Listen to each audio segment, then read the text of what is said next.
Welcome to உமாச்சி kitchen. எல்லோரும் நல்லா இருக்கீங்களா? வாங்க இன்றைக்கி வெங்காயம் மிளகா பொடிங்க. இதுக்கு வந்து வெங்காயம், சின்ன வெங்காயம், காஞ்ச மிளகாய், உப்பு, புளிங்க. அது வறுக்கிறதுக்கு எண்ணெய்ங்க.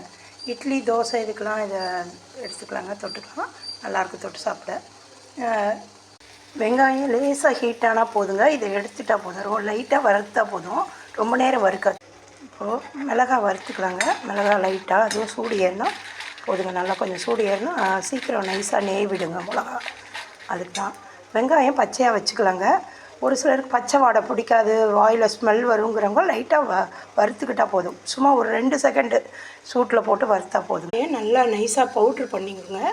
அப்புறம் நம்ம வெங்காயத்தை போட்டு அரைச்சிக்க வேண்டியதுனால உப்பு புளி போட்டாங்க.